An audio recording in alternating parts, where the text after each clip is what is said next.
ব্রজবাবু কাজ মেটাতে রাত করে ফেললেন। শীতের রাত, তার উপরে চারদিকে ঘন কুয়াশায় ছাওয়া। কাঁপতে কাঁপতে স্টেশনে এসে ট্রেন পেয়ে গেলেন ব্রজবাবু। একখানা কুলতলির টিকিট কেটে আরাম করে চাদর মুড়ি দিয়ে ট্রেনের কামরার এক কোণে শুয়ে পড়লেন। চাদরা থেকে কুলতলি বেশ কিছুক্ষণের পথ। মনে মনে হিসাব কষে একটু অস্বস্তিতেই পড়লেন। কুলতলিতে নতুন বাড়ি করে এসেছেন ওর মেয়ের জামাই। চিঠি লিখে এদিনের কথা আগেই জানিয়ে দিয়েছেন ব্রজবাবু। বলেছিলেন বিকাল নাগাদ ওখানে পৌঁছে রাত আজ ওখানেই থাকবে। গাড়ি ছাড়তে চোখ বুঝলেন ব্রজবাবু। শীতের রাতের আমেজও ছিল কিছুটা। এক চটকায় ঘুম ভাঙতে দেখলেন গোটা কামরা খালি। একা উনি যাত্রী। কতক্ষণ যে কেটে গেছে ট্রেনে, কোথায় যে এসেছেন, সব হিসাব ওর কাছে গোলমাল হয়ে গেল। ঘড়িতে দেখলেন ঘন্টা দুয়ের মতো কেটে গেছে। সর্বনাশ, তার মানে তো কুলতলি পিছনে ফেলে এসেছেন তিনি। পরের স্টেশনে গাড়ি থামতে তাড়াতাড়ি নেমে পড়লেন তিনি। কোথাও কেউ নেই। অত রাতে অজপাড়াগায়ে এই ঠান্ডায় যাত্রী আসবে কোথা থেকে? কিন্তু কোথায় নামলেন তিনি? ভালো করে এদিক ওদিকে দেখে খুশি হলেন। না, যেখানে নেমেছেন সেটাই কুলতলি। ওই তো স্টেশনের শেষে বিশাল বটগাছটা, তার নিচে বসার জায়গা। কতবার ট্রেন ধরতে এসে ওটাতে এসে বসেছেন উনি। নিশ্চিন্ত মনে স্টেশনের বাইরে এলেন তিনি। কোনো সন্দেহ নেই, ঠিক জায়গাতেই নেমেছেন তিনি। তবে হ্যাঁ, আগের রাস্তার বাঁদিকে কয়টা কাঁচা দোকান ছিল চায়ের, তার পাশে রিক্সাগুলো দাঁড়াতো।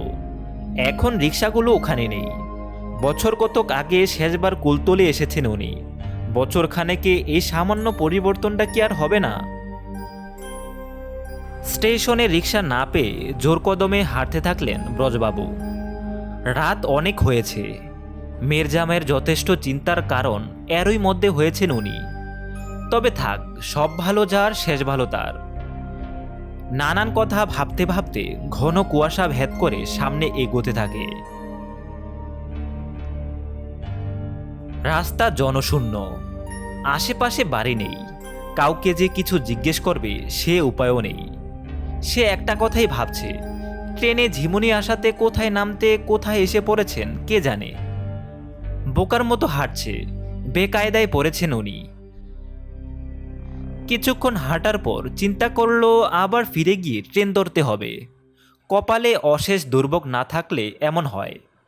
ফিরতে যাচ্ছিল উনি, ঠিক তখনই সামনের ঘন কুয়াশার মাঝ থেকে একটা অবাক করা গলার ডাক ভেসে এলো। এ কি দাদু, আপনি এখানে এত রাতে? কোথায় গিয়েছিলেন? যাবেন কোথায়? গলাটা বড় চেনা চেনা মনে হলো ব্রজবাবুর, কিন্তু বুঝতেই পারলেন না এখানে এভাবে এত রাতে চেনা জানা কি ওর আসতে পারে, তাও ছেলে মানুষ। কুয়াশা ভেদ করে ছেলেটা ওর সামনে এসে দাঁড়ালো। দেখতে পেল বাচ্চা ছেলে, পরনে হাফ প্যান্ট, হাফ হাতা শার্ট, একটা গরম জামাও গায়ে নেই। তবে দেখলেই বোঝা যায় ভদ্রঘরের ছেলে। অন্ধকারে মুখটা ওর যতটা দেখতে পেলেন ব্রজবাবু, বড়ই চেনা চেনা বলে মনে হলো। কিন্তু ছেলেটা মুচকি হেসে তখনই বলল, দাদু, আমাকে চিনতে পারেননি তো? হ্যাঁ হ্যাঁ হ্যাঁ, না না। কিছু বলার আগেই ও বলল, আমি তো টোকনের বন্ধু, বাপ্পন আমার নাম। এক ক্লাসে পড়তাম, পাশের বাড়িতেই থাকতাম। স্বস্তির নিঃশ্বাস ফেলে ব্রজবাবু বললেন, হ্যাঁ হ্যাঁ হ্যাঁ, মনে পড়েছে। তোমার বাবা না ব্যাংকে কাজ করেন? হ্যাঁ হ্যাঁ, ঠিক বলেছেন। তা তুমি এখানে এত রাতে কি করছো? আজ ঠান্ডাও পড়েছে বেশ, গায়ে তো কিছুই দাওনি দেখছি। বাপ্পন অন্ধকারে হাসল। তখন বলল, ওই কথা থাক দাদু, আপনি তো রাস্তা হারিয়েছেন। টোকনরা তো থাকে কুলতলি, এ তো তার আগের স্টেশন মান্দারহাট। কোথায় নামতে এসে আপনি কোথায় নেমে পড়েছেন? ব্যস্ত হয়ে ব্রজবাবু বললেন, তাই তো, তাহলে ফিরে গিয়ে স্টেশনে ট্রেন ধরি। আজ আমাকে কুলতলিতে যেতেই হবে। বাপ্পন বলল, এখন যে ট্রেন পাবেন মান্দারহাটে থামলেও কুলতলিতে থামবে না। সে ট্রেন আবার সেই সকালে। তাহলে উপায়? 12টায় শেষ ট্রেন মান্দারহাটের, ওটা সোজা কলকাতায় যায়। ওটাতে কি ফিরে যাবেন? না বাবা, চিঠি লিখে ওদের জানিয়েছি আজ আসবো। এখন না গেলে সারা রাত চিন্তায় ছটফট করবে। তার চেয়ে তুমি আমাকে একটা রিক্সা ডেকে দাও, আমি চলে যাই। এত রাতে কোনো রিক্সা ওদিকে যেতে চাইবে না। ভীষণ হতাশ হয়ে ব্রজবাবু ফের বললেন, তাহলে কি করা যায়? হাঁটতে হবে দাদু, 1.5 মাইল পথ। মাঠের মাঝ দিয়ে আলদরে? না না, চিন্তা করবেন না, শীতকালেও ও পথে বেশ লোক চলে দিনে। তবে আমি যদি সঙ্গে থাকি তো রাতেই বা কি ভয়। চলুন আমার সঙ্গে, আপনাকে পৌঁছে দিয়ে আসি। মনে নানান প্রশ্ন জাগলো ব্রজবাবুর। থাকতে না পেরে বললেন, সে কি, এত রাতে তুমি আমাকে পথ দেখিয়ে নিয়ে যাবে? তোমার বাবা মা? বাপ্পন তখনই বললেন, ও নিয়ে ভাববেন না, ওরা আজকাল এখানে থাকে না, বদলি নিয়ে অন্য জায়গায় চলে গেছেন। আমি এখন একাই থাকি এখানে, একদম একা। শেষ কথাগুলো ওর কেমন যেন দুঃখে ভরা। না মানে তোমরা থাকতে কোথায়? তোমরা না টোকনদের বাড়ির পাশে থাকতে, কুলতুলিতে? হ্যাঁ থাকতাম তো, ঠিক পাশের বাড়িতেই। সে বাড়ি তো ভাড়া বাড়ি ছিল। 2 বছর আগে বাবা এখানে এই মান্দারহাটে বাড়ি করেছিলেন, সেই থেকেই আমি এখানে। ও তাই বলো। তা বাবা মা না থাক, গার্জেন তো কেউ আছেন। চলো চলো, আমি না হয় তার কাছ থেকে তোমাকে সঙ্গে নেবার পারমিশনটা নিয়ে নেই। আজ রাত না হয় কুলতুলিতে থেকে যাবে। তখনই বাপ্পন বলল, খুব মজা হতো তাহলে, কিন্তু দাদু ওসব আর হবার নয়। তার চেয়ে আপনি ওই ডান দিকের পায়ের চলা পথটা ধরুন তো। রোজ আমি স্কুলে যেতাম এই পথটা দিয়ে। এমনিতে যেতে বেশ, কিন্তু বর্ষাকালে কাদায় চারদিকে পিছল হয়ে থাকে। তাছাড়া তখন এদিকের ধান জমি সব জলের তলে চলে যায়, সাপের ভয় থাকে খুব। এখন শীতকাল কোনো ভয় নেই। চলুন আপনি, আপনাকে পৌঁছে দিয়ে আসি। মনটা বেশ খুঁতখুত করতে থাকলো ব্রজবাবুর। ছেলেটার কথাবার্তা যেন কেমন। এত রাতে অতটুকু ছেলে একা যাবে, কিন্তু কি আর করার, কি আর করবে উনি। নিরুপায় হয়ে ওর কথা মতোই হাঁটতে আরম্ভ করলেন। মনে মনে ঠিক করলেন এত রাতে আর ওকে একা ফেরত পাঠাবেন না, ধরে রাখবেন কুলতুলিতে। এসব ভেবে সে একটু মনে স্বস্তি পেলেন। ভাগ্যিস ছেলেটা এসেছে এই শীতে সাহায্য করতে, তা না হলে। আর ভাবতে পারলেন না ব্রজবাবু। হাঁটতে হাঁটতে প্রশ্ন করলেন, তুমি তো টোকনের সঙ্গে একই ক্লাসে পড়ো? হ্যাঁ পড়তাম। তখন ছেলেটি আবার বলে উঠলেন, দাদু দাদু, আপনি অত বাদিকে যাবেন না। ওদিকে একটি চওড়া গর্ত আছে, খুব গভীর। আমিও আগে জানতাম না, বিপদ তো সেজন্যই ঘটেছিল। এসব কথা ব্রজবাবুর কানে ঠিক গেল না। ডান দিকে সরে এসে উনি আবার ওরে প্রশ্ন করলেন, পড়াশোনা কি ছেড়ে দিয়েছ নাকি? হাতের কাজটা শিখো। কি করো আজকাল? ছেলেটা কোনো উত্তর দিল না। তার বয়স হবে 10 কি 12। ব্রজবাবু আবার জিজ্ঞেস করলেন, ও কি, কি হলো তোমার? কথা বলছো না যে? ঠিক চলেছেন দাদু, চিন্তা করবেন না। আর কিছুটা এগোলি পাকা পথ, ওখানে পৌঁছালে সোজা কুলতলি। আর আধ ঘন্টার মতো সময় লাগবে। খুশি হয়ে ব্রজবাবু বললেন, তাহলে তো ভালো কথা। কি যেন বলেছিলাম, ও মনে পড়েছে, তোমার পড়াশোনার কথা। ব্রজবাবু কথা শেষ করতে পারলেন না। কুয়াশার মাঝ থেকে বাপ্পন বলল, জানেন দাদু, আমি না পড়াশোনায় খুব ভালো ছিলাম। টোকনের সঙ্গে খুব ভাব ছিল আমার। বাবা ব্যাংক থেকে ধার নিয়ে এই মান্দারহাটের বাড়ি করলেন। এখানেও ভালো স্কুল আছে। আমি বললাম নতুন স্কুলে আমি কিছুতেই পড়ব না। বাবা বললেন 1.5 মাইল পথ রোজ যাবে কি করে। আমি তখন বললাম হেঁটে যাবো আসবো, আমার কষ্ট হবে না। আমি আমার পুরনো বন্ধুদের ছাড়তে পারবো না।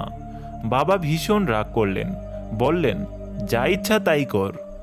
ব্যাস, আর আমাকে বদলে নিতে হলো না। আমরা নতুন বাড়িতে উঠে এলাম। তখনও বৃষ্টি নামেনি, শুকনো মাঠঘাট, হেঁটে স্কুলে যেতে আসতে আমার মন্দ লাগতো না। তারপর যখন এই শীতের রাস্তাটার খোঁজ পেলাম তখন আর আমাকে দেখে কে। তারপর নামলো ভীষণ বৃষ্টি, ভীষণ।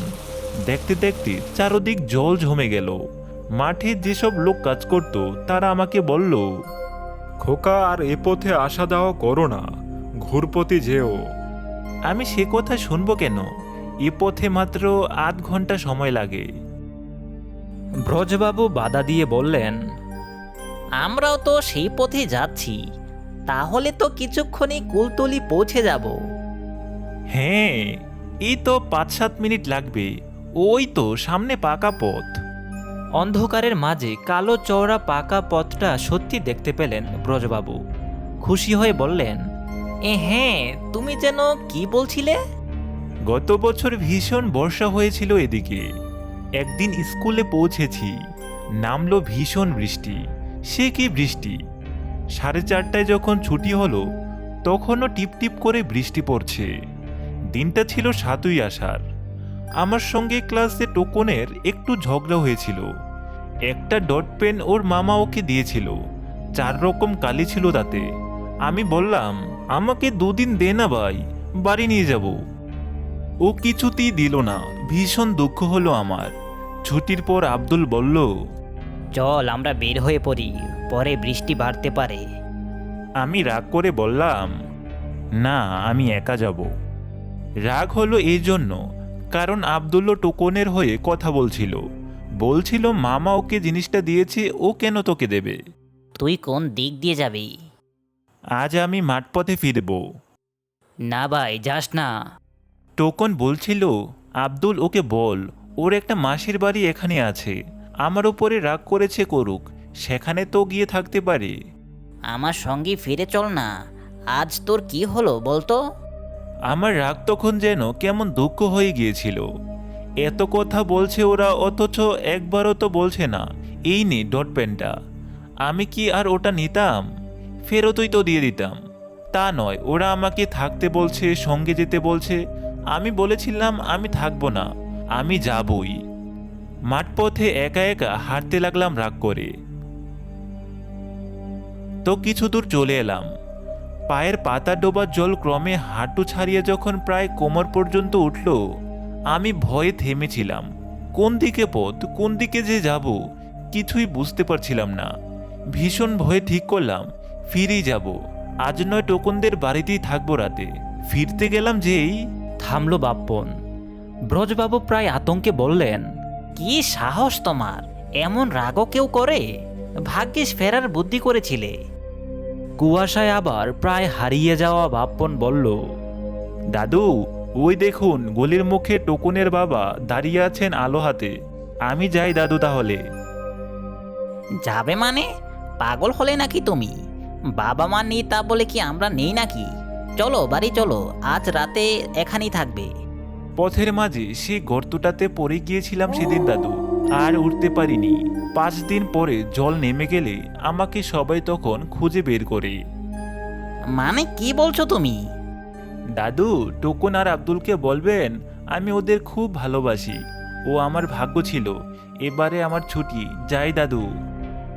গলার স্বর মিলিয়ে গেল।